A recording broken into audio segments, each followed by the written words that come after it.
말씀을 전하는 것이 있는데 매일 하나님의 말씀 이렇게 해가지고 거의 매일 시리즈로 나옵니다.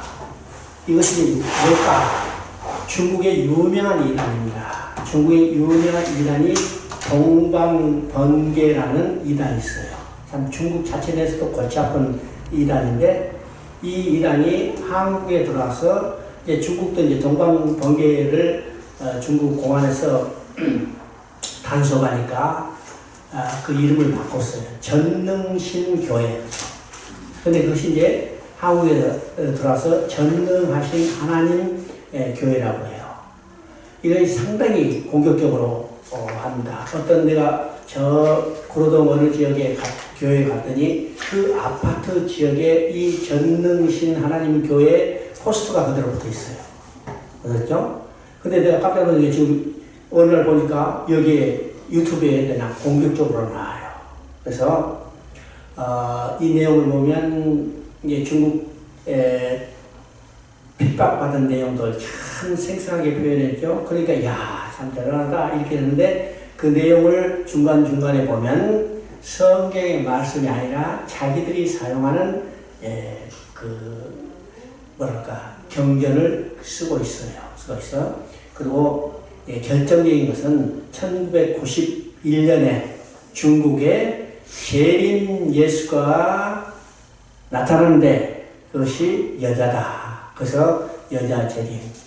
오늘 한국에서 이만희 신천지하고 비슷한데 그만큼 공격적입니다. 공격적이니까 혹시 여러분 주위에 전능하신 하나님 교회라고 나왔다면 이건 봐서는 안 돼요. 볼 필요도 없고, 그죠? 그래서 혹시 이제 주위에 그런 것이 있으면 좀 주의를 환기시켜 주기를 바랍니다. 중국의 동방번개, 그죠? 한국에서 전능하신 하나님 교회, 그죠? 저도 이게 몰랐는데 어떤 장로님이 나한테 기독교에 좋은 영화가 있다고 해가지고 이걸 나한테 보냈어요. 그래서 뭐 시간도 길고 그러니까 내가 그걸 안 보다가 지난 화요일 날 저 태릉 지역에 강의하러 가는데 지하철을 2시간 타잖아요. 그러니까 지하철 2시간 타기 때문에 이거 한번 봐야겠다. 그리고 봤더니 한 10분 정도 딱 보니까 그게 나타나는 거예요. 그래서 자세히 봤더니 중국의 동방번개라는 아주 무서운 이단 중에 하나입니다. 그래서 주위에 그런 이런 것들에 접하지 않도록 주의해 주시길 바랍니다. 우리는 이제 한국의 이단만 생각하지만은 실제로 중국 이단이 또 한국에 들어와서 아주 굉장히 활동하고 있어요. 어떤 다른 이단이 들어있는지 공산당 이단이 제일 무서운 거고 그 다음에 동방번개입니다. 그죠? 공산당 이단보다 더 무서운 이단은 없어요. 그죠?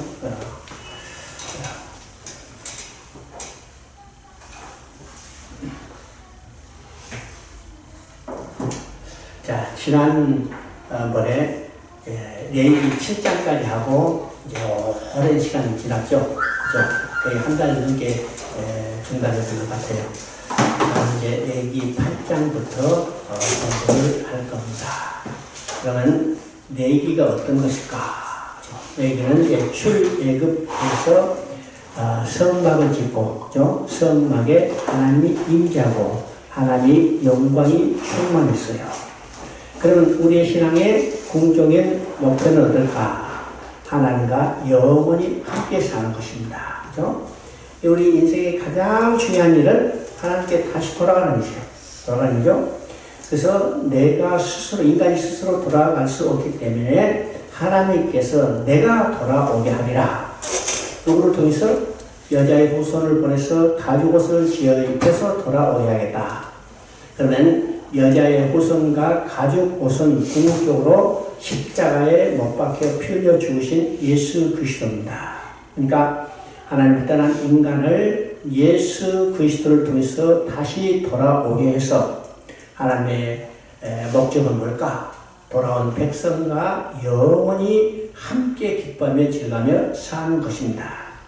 우리의 신앙의 공적인 목표가 하나님께 돌아가서 하나님과 함께 영원히 기뻐하며 즐거하며 사는 것이다. 이것을 우리가 확실히 깨달아야 합니다.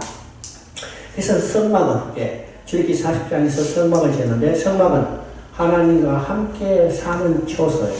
그죠? 처소일 뿐만 아니라 하나님께 나아가는 길을 보여주는 것이 성막의 두 가지 의미라고 했습니다. 그래서 출애굽기 40장에 성막을 지었기 때문에 이제는 레위기에서는 두 가지를 이야기합니다. 첫째는 하나님께 나아가는 길이 과연 어떤 것인가를 구체적으로 이야기하고, 그 다음에 두 번째는 하나님께 나아가게 된 인간이 하나님과 영원히 어떻게 지속적으로 살게 될 것인가, 그것에 대한 이야기입니다. 그러면 레위기 전반부는 어떤가요? 하나님께 나아가는 길은 제사장이 드려주는 제사를 통해서 하나님께 나아가는 겁니다. 그래서 레위기 1장부터 우리 7장까지 제사법에 대해서 이야기했죠. 그 제사는 5종류의 제사인데, 이 5종류의 제사는 각각 독립된 제사가 아니라 예수 그리스도께서 십자가에서 단번에 드려진 제사를 한 가지 제사로 설명할 수 없기 때문에 5개 제사로 나누어서 구분해서 설명합니다. 그러면 이 제사를 통해서 하나님께 나아가는 길을 보여주기 때문에 이 제사 5개 제사를 합쳐야 하나의 제사를 올바로 설명할 수 있다면, 우리가 하나님 앞에 나아가는 유일한 길은 오직 예수 그리스도께서 십자가에 드려진 제사를 통하는 길이라는 것을 우리가 알게 됩니다. 그렇죠? 그리고 이제 제사장이 있어야죠. 그래서 오늘부터는 이제 제사장에 대해서 배울 겁니다. 그리고 후반부는 이제 제사장이 드리는 제사를 통해서 하나님께 나아갔다면 하나님과 하나님을 앞에 나아가는 목적이 하나님과 영원히 함께 사는 거예요. 하나님과 영원히 함께 살기 위해서는 어떻게 될까? 하나님은 거룩하신 하나님이기 때문에 하나님과 영원히 함께 살기 위해서는 어떻게 해요? 거룩해야 하죠.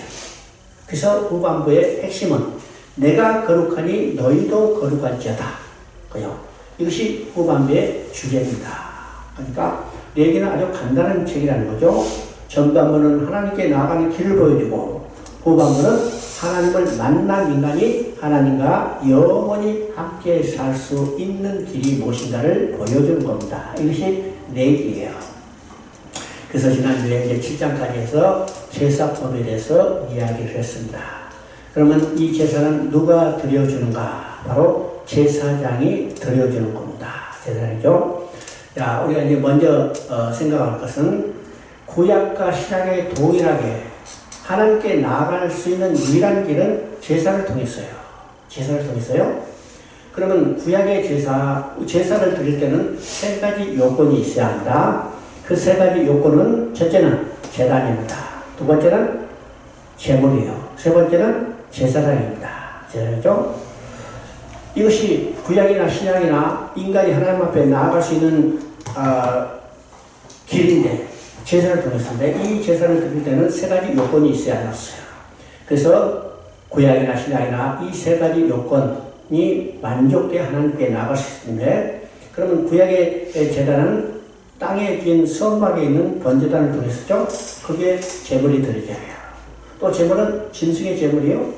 제사장은 아론 후손들의 제사장입니다. 그래서 우리가 제사법을 드릴 때 짐승의 피로 제사를 드렸어요. 그리고 이제 제사장을 이야기합니다. 그러면 신약도 똑같죠? 신약도 똑같이 우리가 예수를 믿고 여기 하나님 앞에 나아간다 이렇게 하지만 그 자체가 뭐냐면 실제적인 제사입니다. 제사죠? 그러면 예수 그리스도가 우리를 하나님 앞에 나아갈 수 있도록 제사를 드려줬어요. 그러면 시작에 드리는 제사를 드릴 때 3가지 요건이 있어야 한다고 했죠? 제단과 제물과 그 다음에 제사장입니다. 그러면 제단은 사람이 땅에 손으로 지은 제단이 아니고 하늘에 있는 참 장막에 있는 제단이에요. 그죠? 땅에 있는 것은 그림자에 불과해요. 그죠? 그 다음에 제물은 짐승의 제물이 아니라 예수님 자신의 피입니다. 그 다음에 제사장은 아론의 후손의 제사장이 아니라 예수님 자신이 대제사장이요. 그러면 신약의 제사는 예수님이 대제사장이 돼서 예수님이 친히 제물이 돼서 땅의 제단이 아니라 하늘에 있는 참 제단에서 드려졌기 때문에 그 제사는 완전한 제사죠. 그래서 우리는 하나님 앞에 나아갈 수 있는 겁니다. 이것이 구약과 신약의 차이입니다. 그래서 이제 대제사장에 대해서 8장에 이야기합니다. 자, 하나님께서 명하신 제사 제도를 시행하기 위해서는 누가 필요하냐? 제사 드려주는 사람, 제사장이 필요해요. 야, 누구든지 중보자 없이는 하나님 앞에 나아갈 수 없습니다. 그래서 성경은 하나님 앞에 나아갈 수 있도록 하나님과 인간 사이에 중보자를 두셨죠. 그분이 누구냐 말하면 제사장이고 중보자입니다. 자, 그래서 하나님은요, 하나님의 나라를 통치할 때, 신정국가를 통치할 때, 뭐래요? 하나님이 대리인을 두셨습니다. 대리인을 두셨어요. 창세 때 하나님의 나라를 다스리는 대리인을 주셨죠. 그 누구예요? 아담이요. 그래서 아담에게 하나님의 통치권을 위임하시면서 내가 지은 내 나라를 다스리라. 그래서 왕같은 제사장이 사명을 줬습니다. 그렇죠? 이것이 중보자고 제사장의 사역입니다. 그래서 제사장이라는 것은 구속사에서 아주 중요한 의미가 있습니다. 그래서 이제 대제사장을 지금 세우는 것이죠. 그래서 8장에서는 대제사장을 임명하는 겁니다. 임명하는 거죠. 그래서 아론을 회중이 보는 앞에서 불러서 아론과 그 아들들을 모세가 물러시키고 거룩하고 아름다운 옷을 입히시고 그 다음에 머리에 금패를 붙인 거룩한 간을 써요. 그래서 이제 제사장을 임명하는 겁니다. 임명시죠. 그래서 제사장이 화려한 옷을 입히죠. 이 화려한 옷을 입히는 것은 제사장의 직분이 얼마나 화려하고 영광스러운가를 보여주는 거예요. 그렇죠? 구약에서는 이제 눈에 보이는 곳으로 그 영광스러운 모습을 보여주는 겁니다. 여러분, 구약과 신약의 차이가 뭘까? 구약은 감각적으로 우리 보여주는 겁니다. 그렇죠? 그래서 다 여기 우리가 실제로 오감으로 느낄 수 있는 거예요. 그래서 구약은 눈에 보이는 것입니다. 우리 이제 피를 뿌리러 갈 때 그 피도 문설주 임방에 실제로 뿌렸죠. 그 다음에 제사장이 가서 지성소에 들어가서 속죄소 위에 아래에 피를 뿌렸어요. 전부 다 피를 뿌렸어요. 그 다음에 성막도 눈에 보이고 제사장도 눈에 보이고 그리고 제사장 옷도 화려한 옷을 입혀서 제사장의 직분이 얼마나 영광스러운가를 눈으로 볼 수 있도록 만들어줬습니다. 알겠죠? 이게 구약시대예요. 구약시대. 그러면 이 화려한 제사장의 영광과 화려함이 오늘 누구에게 임했어요? 누구에게 임했어요? 몰라? 오늘 우리예요. 우리가 제사장이에요.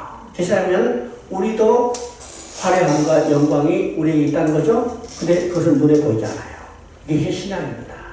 신앙에서는 성막도 보이지 않고 뿌린 피도 보이지 않고 우리 마음에 뿌려져 있지만 그 피도 보이지 않고 성전도 보이지 않고 제사장도 보이지 않고 제사장의 화려함도 우리 눈으로 보이지 않지만은 구약을 통해서 제사장이 얼마나 영광스럽고 화려한가를 이게 실제적인 그 제사장이 입은 옷을 통해서 보여줍니다. 바로 우리의 대제사장도 그 영광스러움이 얼마나 큰가를 우리가 깨닫게 되죠. 자, 아론에게 이제 다 입힌 다음에 머리에 방입을 줘요. 이는 대제사장 되시는 예수 그리스도를 예표하는 것입니다. 뿐만 아니라 우리도 성령으로 기름 부음받은 자들죠. 마지막에 가장 중요한 것은 이 기름 부음 받음입니다. 아무리 화려한 옷을 입었다 하더라도 기름 부음 받음이 없다면 그 사명을 감당할 수 없어요. 그렇죠? 그래서 대제사장 아론도 마지막에 기름 부음 받았지만은 예수님도 기름 부음 받았어요. 대제사장 기름 부음 받았어요. 언제요? 요단강에서 세례를 받을 때 성령이 그에게 임하고 성령의 기름 부음을 받은 거죠. 오늘 우리도 대제사장이 되기 때문에 우리도 성령으로 기름 부음 받은 자들입니다. 봤어요? 어? 봤어? 봤다면 이단이에요. 그렇죠? 우리는 보지 못하고 눈에 보이지 않는 것으로 성경에 기록되기 때문에 믿는 겁니다. 믿는 거죠? 오늘 많은 사람들이 눈으로 보고 손으로 만지고 이게 체험하는 것으로 믿으려 하지만은 그런 것을 추구하다 보면 어떻게 해요? 이단으로 빠지기가 쉽다는 겁니다. 우리는 근본적으로 성경의 말씀을 그대로 믿는 믿음을 가져야 합니다. 가져야 해요. 그다음에 모세가 아론과 그 아들들에게 송아지로 속죄제를 드리고 순양과 번제를 드리고 다른 순양으로 이임식 제사를 드려요. 자, 이임식 제사를 드릴 때 중요한 것이 있습니다. 예, 번제를 이제 제사를 드리고 그 짐승의 피를 가지고 자, 아론과 그 아들들의 오른쪽 깃불에, 그렇죠? 오른쪽 깃불에 피를 발라요. 그 다음에 오른쪽 엄지 발가락에 피를 발라요. 엄지 손가락에 피를 발라요. 그 다음에 오른쪽 엄지 발가락에 피를 바릅니다. 그러니까 오른쪽으로 다 깃불이 엄지 손가락, 엄지 발가락에 피를 바르죠. 이것은 깃불에 피를 바르는 것은 잘 들으라는 거예요. 이 엄지손가락에 피를 바른다는 것은 엄지손가락과 엄지발가락에 피를 바르는 것은 어떻게요? 손발은 행함을 의미합니다. 행함을 의미하죠. 그래서 잘 듣고 하나님 말씀 그대로 행해야 해요. 행해야죠. 이것이 제사장에서 가장 중요한 겁니다. 하나님 말씀을 잘 듣고 그대로 행해야 해요. 또 이임식은요 7일 동안 이루어졌어요. 7일 동안 이루어졌죠? 자, 한 번만 해도 될 것 같은데 7일 동안 이 대제사장의 이임식을 했습니다. 왜 7일 했을까요? 7은 성경에서 완전의 숫자라고 했죠? 그래서 대제사장은 완전한 거룩한 자가 돼야 하는 겁니다. 대제사장은 완전한 거룩한 자. 이 대제사장은 누구를 예배해요? 흠없고 죄 없으신 완전한 대제사장인 예수 그리스도를 예배하기 때문에 7일 동안을 통해서 완전한 거룩하게 돼서 그가 대제사장의 사명을 감당하기 위해서 7일 동안 하라고 합니다. 그리고 이 모든 것은 여호와 앞에서 이루어지는 겁니다. 여호와 앞에서. 자, 이 대제사장 이임식에서 세 가지 중요한 것인데 그것은 제일 중요한 것은 하나님의 말씀입니다. 말씀의 권위죠. 그래서 여호와께서 명령하신 그대로 이루어져야 해요. 그리고 그 다음에 피가 뿌려져야 합니다. 근데 피가 뿌려진 것보다도 이 대제사장은 오른쪽 깃불이와 엄지 손가락과 발가락에 피를 발랐어요. 그렇죠? 또 피를 통해서 어떻게요? 피를 통해서 생사의 갈림길이 결정이 된다. 중요한 거죠? 피를 바른 자와 피를 바르지 않는 자, 이건 생명과 사망의 차이가 생기는 거죠. 그래서 피의 가치입니다.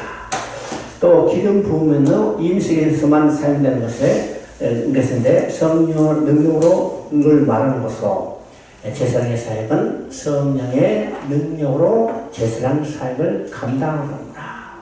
인간의 이성에서 인간의 자기 지혜와 지식으로 하는 게 아니라 오직 성령의 능력으로 제사장 사명을 감당하기 때문에 기름 받는 거죠. 그 다음 이제 9장입니다. 8장에는 이임식이요. 그럼 이임을 받았다면 그 다음에는 이제 실제적으로는 제사장 사명을 감당해야죠. 그래서 9장에서는 첫 번째 제사장 사명을 감당하는 내용입니다. 그래서 제사장의 첫 제사이죠. 이임식 받은 후에 백성을 해서 첫 번째 제사를 드리는 것이 9장의 내용입니다. 그래서 이제 임식 7일 동안 하고 완전히 거룩해지고 제8일에 여호와의 명령대로 아론이 자신을 위하여 속죄제와 번제제를 드립니다. 그렇죠? 그러면 앞에서 7일 동안 속죄제 번제 지겹게 드렸어요. 근데 8일째 또 이 백성의 제사를 드리기 위해서 첫 번째 사역을 감당할 때 자신을 위한 속죄제와 번제를 드려요. 왜일까요? 앞에서는 제사장으로 부름받는 거고, 이제는 백성을 위한 속죄제를 드리죠? 속죄제를. 그러면 임식을 받아서 대제사장이 됐다 하더라도 이 제사장은 누구예요? 사람 가운데 취한 자고 그도 죄인이기 때문에 백성을 위하여 제사를 드릴 때 자기가 먼저 거룩하게 돼야 해요. 그래서 자기가 먼저 속죄제와 번제를 드리고 그 다음에 백성을 위한 제사를 드리게 되는 걸 보죠. 이것이 이제 16장에 보면 아주 잘 나와 있어요. 16장은 대속죄에 대한 규정인데 거기에 5절, 6절을 보면 아론이 자기를 위한 속죄제를 먼저 드립니다. 그리고 그것이 끝난 다음에 백성을 위한 속죄제를 드리는 것을 보게 되죠. 아까도 이야기한 것처럼 구약과 신약의 차이가 뭘까? 제사는요.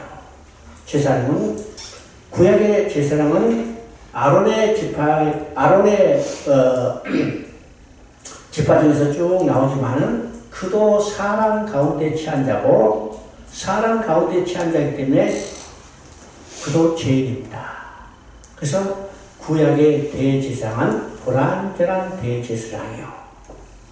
불완전한 대제사장이 짐승의 피를 가지고 제물로 또 사람이 지은 그림자적 성막 제단에서 사역을 감당했기 때문에 이건 불완전한 제사였고 불완전한 제사이기 때문에 백성의 죄가 사함을 받지 못하고 어떻게 해요?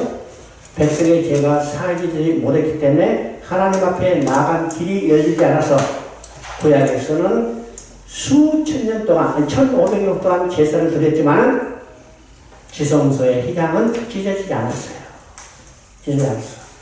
그러면 신약의 제사는 예수 그리스도가 대제사장이요. 이건 완전한 대제사장이요. 또 제물이 짐승의 피가 아니라 예수님 자신의 피예요. 이건 완전한 제물이에요. 또 그 사역을 감당하는 것이 땅에 있는 성막 그림자적 제단이 아니라 하늘에 있는 참 장막 참 제단에서 들었기 때문에 신약의 제사는 완전한 대제사장이 완전한 제물로 참 제단의 그림으로 이건 완전한 제사를 드렸고 완전한 제사를 드렸기 때문에 백성의 죄가 완전히 사함을 받게 되고 백성의 죄가 완전히 사함을 받았기 때문에 이제는 하나님 앞으로 당당히 나아가게 되는 것입니다. 그래서 예수님이 십자가에서 다 있다고 선포하는 데는 어디 있어요? 지성소에 들어가는 휘장은 쫙 찢으셨어요. 알죠? 이게 구약과 신약의 차이입니다. 그래서 구약의 대제사장도 자기가 이제 7일 동안 거룩하게 임식을 받았지만은 백성의 죄를 위하여 첫 제사를 드릴 때 자기를 위한 속죄제와 번제를 먼저 드렸다는 사실을 말합니다. 자, 그리고 이제 백성을 위한 제사를 드리고 백성들을 축복하자 하나님의 영광이 나타나고 불이 나와서 번제를 살렸다고 하는데 이 번제를 살렸다, 그 번제를 이제 불태웠다는 것은 하나님이 기쁘시게 받으셨다는 증표입니다. 증표죠? 자, 이것이 이제 어디서 볼 수 있냐면 역대하 7장을 보면 솔로몬이 성전을 다 짓고 지금 봉헌식을 해요. 그렇죠? 그래서 6장의 역대하 6장에서 이제 봉헌 기도를 한 다음에 7장 1절을 보니까 기도를 다 마침에 하늘에서 불이 내려와. 그렇죠? 재물을 다 태우고 그러면 하늘에서 불이 내려서는 하나님이 임재하고 재물을 다 태웠다는 것은 어떤 것이요? 하나님의 그 제사를, 그러니까 봉헌식 제사를 기뻐 받으셨다는 겁니다. 기뻐 받으신다. 그래서 재물을 태웠다는 거. 그래서 우리가 이제 번제나 화목제를 드릴 때 재물을 태우면 하나님이 기뻐 받으시는 향기로 올려졌다고 했죠. 재물이 태워질 때 하나님이 기뻐 받으신다고 했어요. 기쁘게 받으시고 복을 내리시는 것을 보게 됩니다. 그런데 이 모든 제사는 예수 그리스도에서 완성되고 오늘 우리는 더 이상 드릴 제사가 없습니다. 구약의 제사는 불완전한 제사이기 때문에 드리고 또 드렸지만은 신약에서는 예수 그리스도가 완전한 제사를 드렸기 때문에 오늘 우리에게는 다시 드릴 제사가 없습니다. 그래서 오늘 우리 제사 안 드리죠? 예수 그리스도가 다 이 구약의 제사를 완성하셨기 때문에 우리는 다시 드릴 제사가 없는 겁니다. 그죠? 가끔 보면요, 이단 중에 또 제사 드리겠다고 서두르는 사람도 있어요. 제사 드리겠다고 하는 자체가 이단이라는 사실을 알아야 합니다.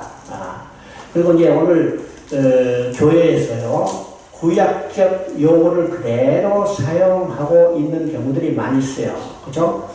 이 강대상도 재단이라고 그러고, 뭐, 재물 드리고, 뭐, 이렇게 하는데, 이건 엄격한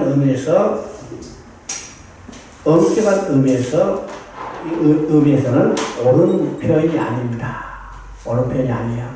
그래서 뭐, 우리가 어느 정도 이해할 수는 있지만은, 엄격한 의미에서 옳은 표현이 아닙니다. 그럴까요? 오늘 요 눈에 보이는 재단은 없어요. 눈에 보이는 재물은 없어요. 왜요? 예수 그리스도가 완성했기 때문이죠. 완성했기 때문에. 그 성전은 어디에 지어졌을까? 오늘 우리 마음에서 짓고, 그 참 성전은 지금 하늘에 존재하는 겁니다. 그죠? 자, 그 다음 이제 10장입니다. 10장은 아주 중요한 의미를 우리에게 부여해요. 자, 제사랑 이야기가 쭉 나오는데, 8장에서는 임명식이고, 그 다음에 9장에는 임명받은 대제사장 아론이 첫 번째 백성을 위한 제사를 드렸어요. 그러면 이게 좋은 일로만 끝날 것 같은데, 10장에서는 아주 불행한 일이 벌어졌죠. 그러니까, 아론의 아들, 나답과 아비후가 각기 다른 향로를 가져다가 다른 불로 분향하다가 하나님의 진노하심을 받아서 죽게 되는 사고입니다. 이 대구 사고가 벌어졌죠. 여기서 중요한 의미가 있습니다. 여기 각기 다른 향로를 가져다가 그 다음에 다른 불이라고 되어 있습니다. 다른 불. 자, 왜 각기 다른 향로를 가졌을까? 또 다른 불의 의미는 뭘까? 그죠? 다른 거야. 자, 다른 불은요, 하나님이 명령하지 않는 다른 불입니다.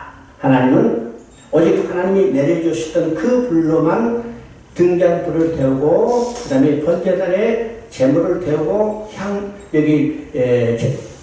분향단에 향을 피울 수 있도록 명령하셨어요. 그러면 여기 다른 불이라는 것은 어떤 거예요? 바로 이제 그런 것들이 구원의 방법인데, 이 다른 불은 다른 방법으로 구원을 얻으려고 하는 것과 마찬가지입니다. 만약 다른 방법으로 구원을 얻는다 하면, 다른 불로 분향한다 하면 이것은 죽음을 면할 수 없다는 사실입니다. 그죠? 아론이야 두 아들이 죽음 앞에서 감히 입을 열지 못하고 잠잠했습니다. 자, 이것은 우리의 어떤 사건인가를 한번 생각해 봅니다. 나답과 아비후가의 각기 다른 향로를 가져다가, 그죠? 다른 불을 가져다가 분향하려고 했다. 이게 중요한 의미였습니다. 지금 나답과 아비후는 9장에서 뭘 봤어요? 제사를 드리고 하나님의 영광이 그들에게 나타나는 놀라운 사실을 봤습니다. 그리고 하나님이 그들에게 축복하는 놀라운 일을 보였죠. 야, 그거 보니까, 야, 우리도 그 영광 내가 얻었으면 얼마나 좋을까. 이런 교만한 생각이 떠오르는 겁니다. 그죠? 그래서, 지금 이제 이 전체를 보면, 나답과 아비후는 그들에게 하나님이 얼마나 존귀한 자로 만들어주시는가를 생각해 봐야죠. 그러면 제일 먼저 우리가 나답과 아비후가 어떤 존귀함을 받았는가를 생각해 봐야 합니다. 자, 출애굽기 24장 9절부터 10절을 보면요, 중요한 사실이 있습니다. 출애굽기 24장에 보면, 하나님이 돌판을 주시기 위해서 모세를 올라갈 때, 이 장로들 저 70명은 산 밑에 있고, 너와 아론만 올라오라고 했어요. 그리고 이제 속죄자 번제를 드린 후에 이제 돌판을 주신 후에는 그들을 올라오라고 해서, 자, 장로 70인과 나답과 아비후도 하나님이 보는 앞에서 같이 먹고 마셨어요. 여러분이 나중에 읽어보시는 게 나옵니다. 여러분 보세요. 하나님이 보는 앞에서 같이 먹고 마셨다. 누가? 아론의 두 아들이었던 나답과 아비후예요. 얼마나 존귀하고 얼마나 아주 축복받은 존재예요. 네. 그리고 이제 9장에서 레기 9장에서 백성을 위한 제사를 드린 후에 하나님의 영광이 그게 나타나고 축복이 이루어졌어요. 야, 이거 보니까 그들이 얼마나 존귀한 자로 하나님이 높여주셨는가. 그런데 더 큰 영광을 차지하기 위해서 서로 경쟁하듯이 각각 다른 향로, 이 향로가 정확히 무엇인지는 알 수 없지만은 각각 다른 향로라는 것은 하나님이 정해준 향로가 아니라는 것을 보게 돼요. 그죠? 이 향로는 어떤 것일까? 지금 번제단에 불을 가져다가 옮겨서 저 분향단에 피우는 그 불입니다. 그래서 하나님은요, 이 불을 옮길 수 있는 향로를 만들도록 명령하셨어요. 그러니까 향로를 몇 개 만들었어요? 하나요. 근데 각각 되는 것은 어디서 갖다 왔는지, 하여튼 주방에서 가져왔는지 여기다 가져왔어요. 각각. 그리고 경쟁하듯이 말입니다. 각각 다른 향로는 서로 경쟁하듯이. 내가 더 존귀한 자가 되겠다. 내가 하나님의 영광을 충분히 받아야겠다. 이 경쟁하듯이죠. 그리고 하나님 정한 불이 아니라 다른 불을 가져왔어요. 다르죠? 자, 이것은요, 정말 오늘 우리가 깊이 생각할 문제입니다. 오늘 우리들은요, 존귀한 자들입니다. 근데 스스로 자기를 높여서 더 존귀하고 영광스러운 자리에 앉기 위해서 어떻게 해요? 서로 경쟁하듯이 하는 것이 오늘의 현실입니다. 아시겠죠? 제가 보면 이제 신약시대는요, 이미 이 제사장이 입었던 이 영광스러운 제사장의 예복도 신약에는 필요가 있어요, 없어요? 어? 신약시대는 필요가 있어요, 없어요? 필요 없어요. 필요 없습니다. 오늘 눈에 보이는 제사장, 아니요. 근데 저 천주교 교황들 보세요. 추기경 보세요. 정말로 화려한 예복을 입고 있죠? 뿐만 아니라 오늘 기독교에도 교황들이 많이 생겨서, 그죠? 화려한 예복으로 바꿔주고 있습니다. 내가 어떤 교회를 봤는데요. 어떤 교회, 상당히 큰 거예요. 내가 그 주임 목사하고 담임 목사하고, 이제 중국에서 주임 목사라는 거죠. 담임 목사하고 부목사들이 이게 그 가운이 달라요. 달라. 그래서 이게 요 줄기차게 있더라고요. 그 군인들 요 계급장에 붙는. 그래서 물어봤어요. 아니, 왜 다른가? 그러니까 주임 목사하고 수석 부목사하고 그 다음에 일반 부목사하고 이 줄이 다른데, 이건 완전히 계급이죠. 계급. 그러니까 오늘도요, 오늘 이게 잘못 쓰는 것이 눈에 보이는 것을 추구하려는 경향도 있어요. 추구하는 경향도. 우리는 이런 것들을 좀 생각해 봐야 합니다. 그것이 뭘까? 자기 영광을 드러내게 하는 것입니다. 자기 영광을 스스로 보여주고 드러내게 하는 거예요. 바로 지금 나답과 아비후도 그런 심성이 그 마음속에 싹트고 드러났다는 사실을 우리가 깨닫게 되죠. 자, 그리고 이제 9장 10장에 보면요. 그 다음에 회막에 봉사하는 자들에게는 술을 마시지 마라. 술을 마시지 마라. 여기서 이제 금주령이 나옵니다. 그래서 이제 학자들은 말합니다. 지금 나답과 아비후가 이 제사를 마치고 아마 술을 마시고 회롱회롱 했을 것이다. 그래서 이성을 잃고 그런 일을 저지를 것이다. 그래서 그 다음에 술을 마시지 말도록 명령하는 것이 그 다음에 나오는 거 아니야. 이렇게 이야기를 합니다. 오늘 그때 당시가 아닌가. 진짜로 죽어버렸으니까 술 마셨는지 안 마셨는지 모르겠고, 하여튼 우리가 술을 마신다는 것은 어떻게 해요? 이성이 마비되는 거예요. 어떤 방법으로도 마비됩니다. 알죠? 오늘도 이제 유튜브 보니까 어떤 당에서 뭐 한판 벌리고 마셨다고 그 이야기들이 자주 나와요. 그러니까 그걸 보면요, 그 당은 계속 술 마시고 있는 것 같아요. 그죠?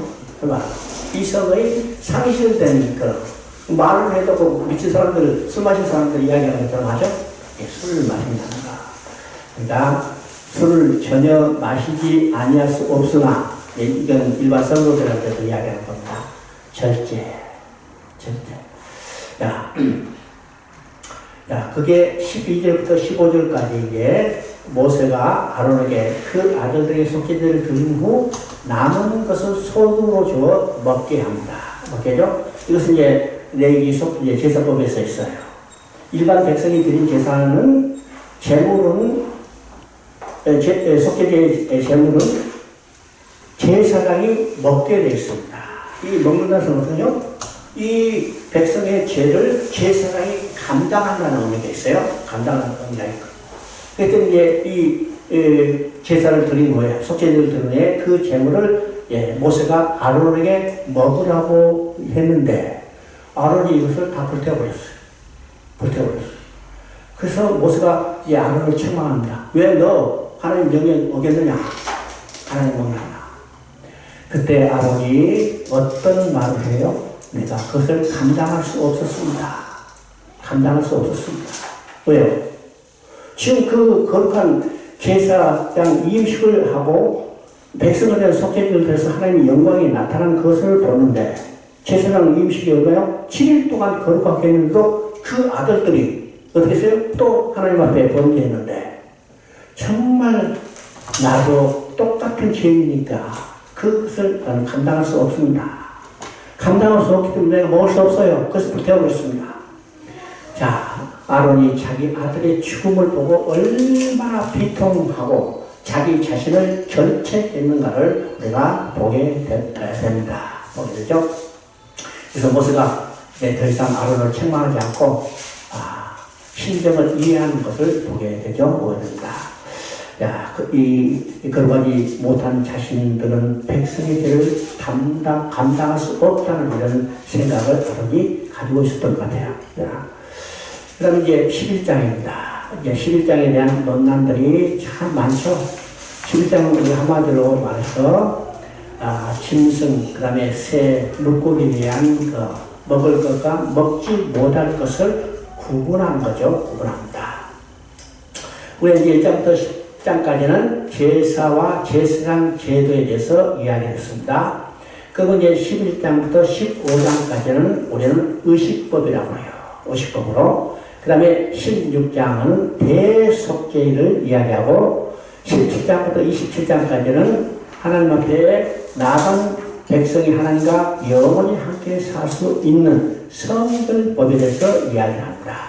그러면 우리가 의식법이 무엇인가를 생각합니다. 11장부터 15장까지. 이제 16장까지도 우리가 의식법이라고 이야기할 수 있는데 실제로 이제 제사 제도도 의식법 속에 들어가요. 그러면 이 의식법은 어떤 것일까? 이 의식법은요, 이스라엘 백성에게만 있었던 법입니다. 이스라엘 백성에게만 있었던 법이죠. 자, 죄와 죽음의 저주 아래 있는 인간이 실존해서 하나님 보신 눈으로 무엇이 정하고 무엇이 부정한가를 이 의식법을 통해서 가르치는 거예요. 그죠? 그러니까 이런 형식, 이제 눈에 나타나는 이런 방법을 통해서 하나님이 무엇이 정한가, 무엇이 부정한가를 가르치는 하나님의 교육법이라고 할 수 있습니다. 교육법이라죠. 그래서 이스라엘 백성은요, 이 의식법을 통해서 하나님의 축복과 생명을 더 풍성하게 드리고, 그죠? 그 다음에 이스라엘 백성은 이 의식법을 통해서 이방 풍속들로부터 철저히 분리시켜. 그러니까 이 의식법을 통해서 이방 백성이 행하는 것은 하지 못하게 하고 이스라엘 백성만 할 수 있는 그런 일들을 행함으로 그들이 이방 백성과 완전히 분리된 것을 보여주는 거죠. 그 다음에 이제 이스라엘은 이 의식법을 통해서 하나님께서 얼마나 거룩한가를 깨닫게 하시는 겁니다. 깨닫게 하죠. 그러니까 의식법을 통해서 정결함의 무엇인가를 더 깨닫게 하는 거예요. 그 다음에 이 의식법을 통해서 이스라엘 백성의 결속을 강화시켜주는 거예요. 그러니까 여러분 이제 어떤 아주 은밀한 비밀 결사 같은 것도 의식을 통해서 그 내부의 결속을 강화시키죠? 강화시킵니다. 옛날에 그 의열단들, 독립운동들 손가락 딱 잘라서 피를 흘리고 했어요. 이건 하나의 의식을 통해서 그들의 결속을 강화시키는 하나의 내용들입니다. 그리고 이 의식법은 오늘날 예수 그리스도에서 다 완성이 됐습니다. 그래서 오늘 우리 이제 신약의 성도들은 이 의식법을 행하지 않아요. 그렇죠? 자, 그럼 이제 11장에서 첫 번째 의식법에서 이게 음식 규정입니다. 음식 규정이죠. 자, 먹을 수 이제 짐승과 물고기와 새, 이 세 종류인데, 그러면 이 짐승과 물고기와 새는 어떤 것이요? 이 땅에 존재하는 새 공간을 이야기하는 겁니다. 그러면 첫째는 하늘이죠. 이게 새입니다. 그 다음에 바다죠. 이건 물고기입니다. 세 번째는 땅이요. 땅과 바다, 하늘에 존재하는 그런 이 공간에 존재하는 짐승을 통해서 무엇이 부정하고 무엇이 정한가를 보여주는 하나의 의식입니다. 그래서 이제 땅에 있는 것들이죠. 땅에 있는 짐승. 짐승을 먹을 수 있는가, 먹을 수 없는 것을 어떤 기준을 가지고 있는가. 먹을 수 있는 짐승은 굽이 갈라진 것. 그 다음에 이제, 굽이 있는데, 굽이 있는 것만 끝나는 게 아니라 굽이 갈라진 짐승은 먹을 수 있었어요. 굽이 있다는 것은 어떤 것이요? 굽이 있다는 것은 구분을 해주는 겁니다.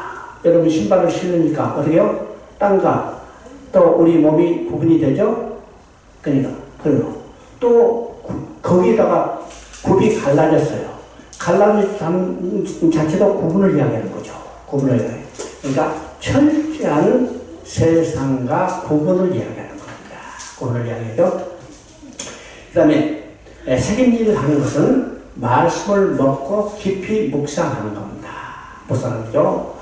자, 우리 말씀을요, 책임질 할수록 달다 그랬죠? 달다 그랬어요. 자, 돼지나 양이 대책임질 해요. 물론, 누가, 많이 먹을 거가 먼저 막 뜯어먹고 나중에 대책임질 한다고 욕심쟁이라고 이야기할 수도 있지만은, 목적은 뭐냐? 이것을 깊이 묵상하는 겁니다. 여러분, 음식도요, 아무리 맛없는 음식도 50분만 씹으면 다 달달해져요. 50분만 씹으면 달달해져. 그러니까 말씀을 깊이 묵상한다는 것은 어떤 것일까? 그 말씀이 완전히 내 심령에 체질화돼서 꿀송이보다 더 달게 하게 하는 거죠. 이것이 이제 책임질하는 겁니다. 그 다음 이제 바다에 있는 거, 물고기죠. 물고기는 지느러미가 있는 것과 비늘이 있어야 해요. 비늘이 있어요. 그러면 지느러미는 뭘까요? 지느러미는 물을 헤쳐나가는 겁니다. 헤쳐나가는 거죠. 이 지느러미는 물의 압력을 뚫고 앞으로 전진해 나가는 거예요. 이것이 지느러미의 능력입니다. 그 다음에 비늘은 뭐예요? 물의 수압을 견뎌내는 겁니다. 견뎌내는 거죠. 물의 침투를 막아주고 이 수압을 견뎌낼 수 있도록 하는 겁니다. 그러면 우리가 이 땅을 살아가는 것은 어떤 것이요? 깊은 바다 물속까지 그 조류가 셀 뿐만 아니라 수압이 높죠. 그래서 우리는 이 바다 같은 곳을 뚫고 나가야 하고 그 다음에 어떤 압력에도 어떤 핍박에도 침투당해서는 안 된다는 거예요. 그죠? 이것이 비늘과 지느러미가 있는 물고기만 먹어라. 그 다음 이제 세잔죠. 이제 공중에 보입니다. 세잔 귀에는 그 외형에 있지 않고 그 새의 습성이 있어요. 습성이 있습니다. 자, 그러면 먹지 못하는 새들의 이를 일반적으로 보면, 그게 세부적으로 보면요, 우리가 알지도 못하는 새 이름들 엄청 많이 나와요. 그죠? 그래서 그가 새가 어떤 종류인가, 이 조류학자들처럼 따질 필요 없어요. 그죠? 새 몰라도 돼. 근데 그 새가 어떤 새들인가? 공격성이 센 새들입니다. 그죠? 그 다음에 정상적인 곳에 살지 아니하는 새들. 그 이상 것은 칙칙하고 어두운 거, 더러운 환경 가운데 사는 겁니다. 그 다음에 그게 곤충이 하나 있죠. 곤충은 날개가 있고 그 발에 뛰는 다리가 있어서 땅에서 하늘로 뛰는 것을 이야기합니다. 이걸 먹을 수 있죠? 메뚜기는 먹을 수 있어요. 그죠? 그럼 땅에 있는 날개는 있는데 땅에 다리가 있어서 땅을 딛고 하늘로 올라가는 것. 이것은 우리의 소망을, 하늘의 소망을 가지고 살도록 이야기하는 겁니다. 그죠? 이것이 이제 여러 가지 동물을 먹는 것에 대한 규례입니다. 그래요? 그래서 지금 오늘 이것들에 대해서 뭐 세부적으로 다 구분할 필요 없어요. 우리는 일반적으로 어떤 삶을 살아야 하는가 이미 다 이거 안 봐도 다 알죠? 아무나 알아요. 그래서 이제 어떤 것이 거룩하고 어떤 것이 거룩하지 않고 부정한가 이런 것을 우리가 생각해 봅니다. 우리가 거룩함이라는 것은 어떤 것일까? 예, 거룩함이라는 것은 한마디로 온전하고 정상적인 것을 말합니다. 그럼 부정은 어떤 것이요? 부정한 것은 불완전하고 비정상인 거. 그렇죠? 그러니까 오늘 이성으로 우리 삶이 어떤 것이 거룩하고 정한 삶인가를 우리 판단할 수 있어요. 아시죠? 그러니까 이 거룩한 삶을. 그 다음 이제 12장은 산모가 출산하고 정결케 하는 규례에 대해서 이야기를 합니다. 자, 여기 아이를 낳으며 정해진 정결기간을 지내고 정결의식을 행합니다. 이렇게 행한 것은요, 해산 자체가 부정한 것이 아니라 해산의 고통과 산란의 범죄의 결과로 주어진 것이기 때문이죠. 역시 창세기 이제 3장에 나오는 겁니다. 만약 인간이 범죄하지 않았으면요, 여인들이 해산의 고통을 느끼지 않고도 참 즐겁게 얘를 낳을 수도 있었을 거예요. 그렇죠? 근데 이건 해산의 고통. 하나님 말씀하셨잖아요. 내가 아이를 낳을 때 고통을 느끼리라. 그러니까 해산한의 고통은 어떤 것이요? 범죄의 결과로 나타나. 그 결과로 고통뿐만 아니라 출혈에 그것도 나오죠. 야, 출혈이라는 것은 근본적으로 범죄한 결과로 나타난 부정을 이야기합니다. 그래서 이것을 이제 정결케 해요. 그래서 사내를 정결케 한 기간을 남자, 여자를 구별해서 이야기했죠. 남자는 33일. 그러니까, 7일과 합쳐서 33일 전체 40일입니다. 그 다음에 여자는 66일. 여자는 이제 2배죠. 14일을 정기하고, 그 다음에 66일 동안 정결한 기간을 가져야하니까 총 80일입니다. 그러면 남자는 40일, 여자는 80일, 여자가 2배죠. 그러면 왜 여자는 2배일까? 여자는 남은 잘못했어요? 여자는 남자랑 똑같았는데 왜 여자를 낳으면 이 정결한 기간을 2배로 가지도록 명령했을까? 우리 이제 학자들은 이야기합니다. 여자들을 정결케 하는 기간이 긴 것은 여자는 교회를 상징합니다. 교회를 상징하죠.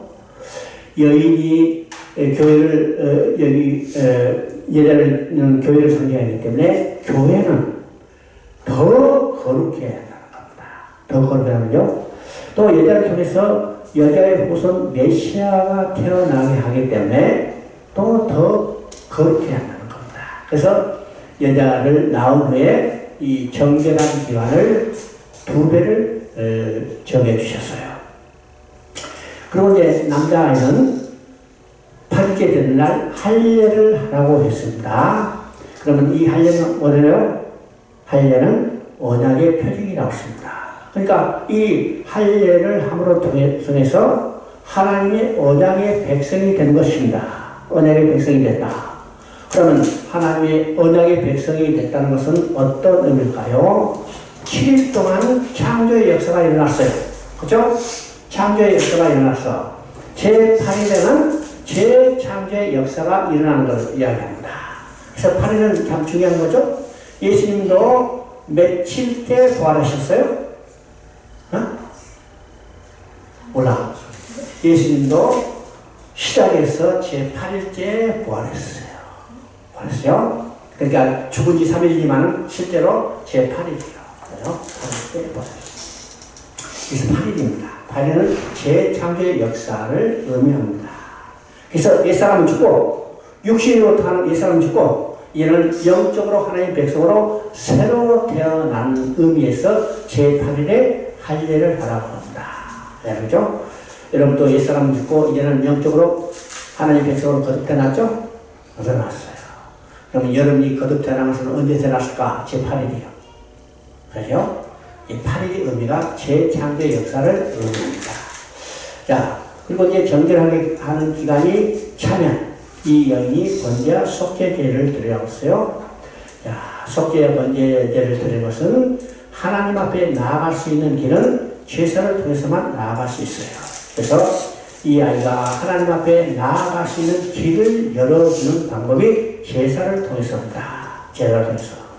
그러면 이 속죄제와 번제는 누구를 예표해요? 바로 예수 그리스도가 십자가에 드릴 제사를 예표하기 때문에 오늘 신약 시대는 우리 자녀들에게 뭘 가르쳐야 하는가? 속죄제와 번제를 드린 게 아니고 예수 그리스도를 믿게 하고 확실히 붙잡도록 신앙 교육이 철저히 되어야 합니다.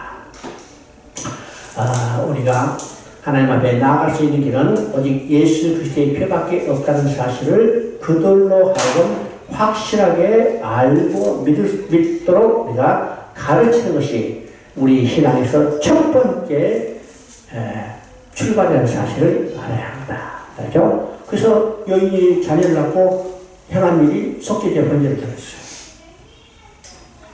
그 다음에 이제 13장부터 14장까지입니다. 13장, 14장은 나병에 관한 규례입니다. 나병에 관한 규례. 그리고 우리 생각해봅니다. 우리 병 종류가 많죠? 오늘 코로나19도 있고, 그 다음에 메르스, 당뇨병, 그 다음에 고혈압, 전립선, 많이 있어요. 많이 있는데, 그 병들 하나도 이야기하지 않고, 성경에서 딱 나병에 관한 규례만 하나 있어요. 물론 이제 뒤에 유천병에 나오지만은 나병에 관한 규례만 그것도 한 장이 아니고 몇 절이 아니고 몇 절? 2장에 걸쳐서 기록했다는 겁니다. 참 대단하죠? 그러니까 이 의미가 간단한 의미가 아니라는 생각을 써야 돼요. 그 많은 병 중에서 나병 하나만 가지고 몇 줄이 아니라 한 장이 아니라 2장을 걸쳐서 성경에서 이야기를 하고 있어요. 이야기했죠? 그러면 왜 레위기 전체 27장 중에서 그 많은 것들이 있는데 나병에 대해서 2장이나 할애해서 기록했을까? 나병은 곧 죄를 상징하는 병입니다. 죄를 상징하는 병이죠. 그래서 나병은 우리가 일반적으로 생각하는 한센시병, 그죠? 한센시병, 그런 종류보다 그런 것을 비유해서 바로 죄를 상징한다. 이렇게 생각하면 됩니다. 죄를 상징한다. 그래서 이제 오늘 이제 나병이라고 이제 성경에도 보냈던 일반적으로 나병에 대해서 이야기하지만은, 학자들은, 많은 학자들이 이것을 번역하지 않고 성경 원전에 나와 있는 그대로 이야기를 합니다. 왜? 나병이라면 우리가 이제 한센시병과 그냥 그렇게 생각할 수 있기 때문에 이것은 그런 것을 통해서 죄를 상징하는 병이다 이렇게 했기 때문에 차라이트라고 해서 그대로 쓰는 학자들도 많이 있어요. 자, 나병은요 죽음의 병, 곧 죄를 이야기합니다. 그러면 나병과 재가 가지고 있는 특성이 비슷합니다. 나병과 재가 가지고 있는 특성이 비슷해요. 첫째는 잠복 기간이 길다. 잠복 기간이 길어요. 또 잠복하고 있을 때는 자기 스스로도 증상을 알 수 없어요. 여러분, 나병 환자가 나병이 들었을 때는요, 밖으로 드러나기 전까지는 자기 자신도 모르는 겁니다. 그죠? 그 다음에 전염성이 강합니다. 근데 물론요, 이 전염성은 일반적인 공기 전염이 아니라 피를 통해서 전염하지만은 이 전염성이 강해요. 그 다음에 일단 이 나병이라는 것이 드러나면 어때요? 비참한 결과가 나타나는 겁니다. 비참한 결과가 나타나죠? 자, 자기 집에서 쫓겨나요. 같이 살 수 없어요. 그래서 나병 환자들은 특별히 독립된 공간에서 집단적으로 살 수 있도록 만드는 거죠. 그래서 이제 나병 환자 집성촌들이 한국에도 여러 군데 있습니다. 대표적으로 이제 소록도가 그런 것입니다. 그래서 거기 한번 들어가면 다시 나오지 못하는 것이에요. 나오는 거요. 네. 그래서 이제 나병은 드러나면, 그러니까 죄가 드러나면 그건 비참한 겁니다. 자, 이 나병은 어떤 것인가? 인간 스스로 해결할 수 없는 병입니다. 오늘까지도 나병은 완치할 수 있는 약이 없어요. 물론 증상을 조금 해소할 수 있는 것들은 나있지만 완치할 수 있는 약이 없어요. 그러니까 이것은 인간 스스로 해결할 수 없습니다. 그렇죠? 또 나병에 걸리면 인간의 아름다운 형상을 완전히 망가뜨려버려요. 그죠? 코도 비틀어지고 입도 비틀어지고 손도 이상하게 되고 인간의 아름다운 형상을 완전히 파괴해버리죠. 자, 그래서 나병은 사람에게 있는 병이라고만 말하지 않고 옷에도 있고 집에도 나병이 발생한다고 했습니다. 그렇죠? 그러면 나병이 발생하면 옷에 나병이 발생하면 어떻게 해요? 옷 못 입어. 완전히 형상이 바뀌어버려요. 그렇죠? 집에 나병이 하면 집 완전히 곰팡이 피고 형상이 바뀌어서 그 집에 살 수가 없어요. 완전히 새로 수리하지 않으면 들어갈 수 없죠? 그렇죠? 이것이 나병입니다. 그러니까 인간 육신에만 있는 병이 아니라 옷도 있고 집에도 나병이 있다고 지금 성경에 써야 해서 이것은 일반적인 한센시 병을 비유해서 이 나병이 무엇을 이해하는가? 죄 증상이라는 겁니다. 죄 증상. 자, 그러면 나병은요, 제사장이 진단합니다. 나병이 진단하죠. 왜 나병은 제사장만이 진단할 수 있어요? 인간의 죄를 누구만이 정죄할 수 있어요? 인간의 죄는 제사장만이 정죄할 수 있어요. 제사장만이죠. 그래서 제사장만이 나병의 유무를 정결케 되었음, 곧 죄가 사함받는다는 것을 제사장만이 선포할 수 있습니다. 이것은 오직 예수 그리스도가 정죄와 사함을 선포할 수 있다는 것을 예표하는 겁니다. 또 즉시 제사장 앞으로 데려가라. 그래서 나병이 걸렸다 이게 판단이 되면 즉시 제사장 앞으로 데려가요. 그걸 감추면 해결할 수 없어요. 자신의 영적인 상태를 제사장이신 예수 그리스도 앞에 다 내어놓고 그걸 진단받아야 합니다. 그죠? 오늘 우리의 영적 상태 누구한테 진단받았어요? 남편한테 얘기했더니 영적 상태를 진단해줘요? 아니요. 솔직히 말해서 목사도 내 영적 상태를 진단해주지 못해요. 잘 알아야 합니다. 목사도 신령하다 내 영적 상태를 진단해 줄 것 같은데 잘못된 진단이 수시로 나온다는 사실을 알아야 합니다. 왜요? 그 목사 자체가 올바른 영적인 판단 능력이 없기 때문입니다. 그 때문이죠. 오직 우리의 영적인 상태는 누구만 진단할 수 있는가? 예수 그리스도만. 그래서 우리의 영적 상태를 그대로 주님 앞에 넣어놓고 진단받아요. 이 진단받는 것이 어떤 형태래요? 말씀을 통해서, 기도를 통해서. 그래서 오늘 우리 신앙생활은 말씀과 기도의 올바른 상태가 유지돼야만 우리는 올바른 신앙생활을 할 수 있는 겁니다. 그죠? 나병 환자는 이제 자기 집에서 쫓겨나죠. 자, 이런 거룩한 공동체 내에 나병이 있다면 그 공동체가 완전히 엉망이 되기 때문에 바로 공동체에서 쫓겨나요. 자, 교회도 이 나병이라는 누룩을 제거해야 합니다. 그래서 교회에서요, 교회 중요한 기능이 있죠. 교회의 중요한 기능은 권징이라는 기능입니다. 권징이라는 거. 자, 올바른 교회가 무엇인가 하는 표지를 우리가 세 가지로 이야기죠. 올바른 교회의 표지는 세 가지. 첫째는 말씀이 올바로 선포되는가. 말씀이 올바로 선포되는가요. 그러니까 오늘 설교를 들어도 그 교회에서 올바른 말씀이 선포되는가를 우리는 알아야 합니다. 알아야 해요. 그러면 그 기준은 뭘까? 바로 성경이에요. 성경의 근거를 가지고 말씀이 제대로 선포되는가. 근데 오늘 말씀이 성경의 근거가 아니라 자기 자신의 이성과 지식을 가지고 선포하려는 경향들이 많습니다. 자, 두 번째는 성례가 제대로 행해지는가. 성례는 두 가지입니다. 성찬과 그 다음에 세례예요. 그러니까 성찬도 의미가 무엇인지를 깊이 깨달아야 하고, 세례도 올바로 세례를 받을 만한 자격이 구비되어 있는가를 점검한 후에 세례를 베풀어야 합니다. 베풀어야죠. 근데 오늘날 성례도 형식적이고 세례도 형식적입니다. 그죠? 예, 어떤 사람이 교회에 나왔어요. 보니까 몇 달 자면, 이번 부활절에 세례 받으십시오. 그죠? 바로 이것이 교회의 모습이에요.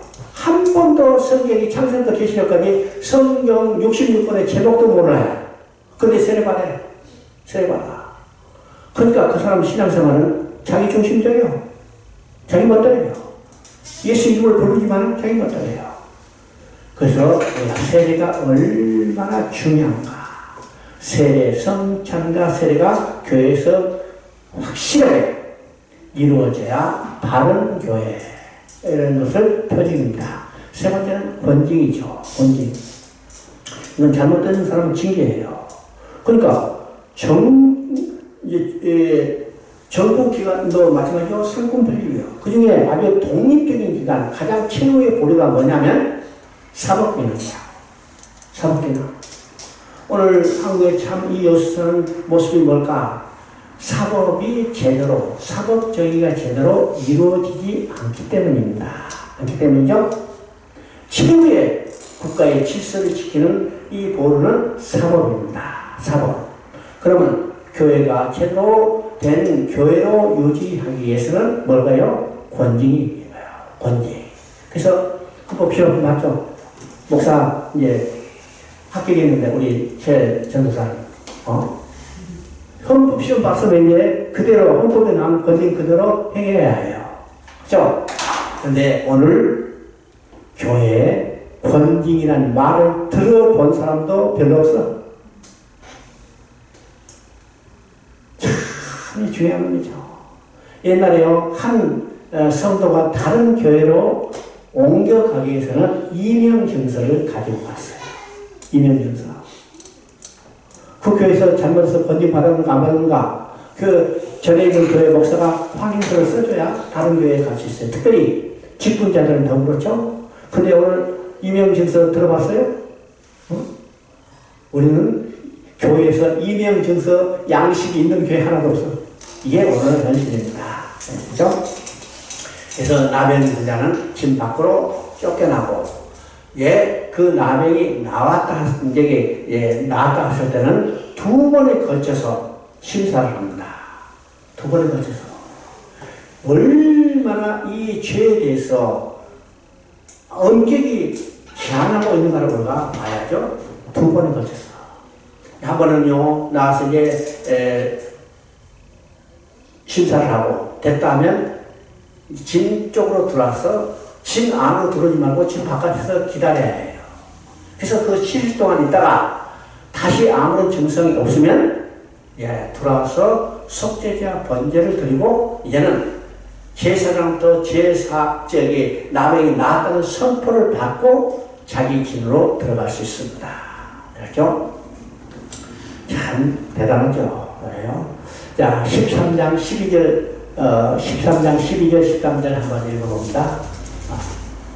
13장 12절, 13절. 제사장이 이제, 나병이 나타난 것을 지금 점검하는 거죠. 점검하는 겁니다. 제사장이 보기에 나병이 그 피부에 크게 발생할 때 그 환자의 머리부터 발끝까지 퍼졌으면 그가 진찰할 것이요 나병이 과연 그의 전신이 퍼졌으면 그 환자를 정하다 할지니 다 휘어진 자인즉 정하거냐. 자, 이 말이 우리가 이제 잘 생각해 봅니다. 지금 온몸이 나병이 완전히 퍼졌어요. 온몸이 나병이 완전히 퍼져나면 어떨까? 이거 불길하다. 당장 쫓아내라 할 것 같은데 반대로 뭐라고 했어요? 정하다 선포할 것이다. 정하다 그랬죠. 그러면 이건 번역이 잘못했을까요? 성경은 잘못했을까요? 이 의미는요, 온 몸에 나병이 다 드러났으면, 이제는 다 드러났다는 거예요. 다 드러났어. 죄가 다 드러났어. 죄가 다 드러났기 때문에, 이제는 그를 정하다고 선언해 주는 겁니다. 우리 죄도요, 온 몸에 나병이 다, 한 군데도 없이 그냥 다 드러나버렸다면, 우리 죄가 다 드러난 겁니다. 다 드러난 거예요. 그래서 바로 그런 의미입니다. 전신에 퍼졌으면 정하다고 판단하는 것은 그 죄가 다 드러나졌기 때문에. 그죠? 이 말은요, 우리의 죄를 다 드러내라는 거예요. 다 드러내는 거. 숨김없이 다 드러내라. 그때 우리가 정함을 선포받을 수 있다는 겁니다. 그 다음에 이제 나병의 정결의식입니다. 그래서 여기 아까 읽어주는 두 번에 걸쳐서죠. 1차 정결의식은 제사의 그릇 진찰하고 살아있는 새 2마리와 백악만과 홍색식과 옷수초를 정결의식을 치릅니다. 치르고 그 다음에 7일 동안 장막 밖에 머무르다가 그의 몸과 의복을 깨끗하게 하고 8째 날에, 여기 8째 날이죠. 새롭게 거듭하는 것을 이야기합니다. 속건제와 번제, 속죄제로 2차 정결의식을 치르고 진영 안으로 돌아올 수 있습니다. 그죠? 자, 그러면 나병이라면 일반적인 병이라면 이 치료책에 대해서도 이야기를 했어요. 그렇죠? 아버지라면 무슨 약을 먹고 어떻게 한다 이렇게 하는데 치료책에 대한 언급은 없습니다.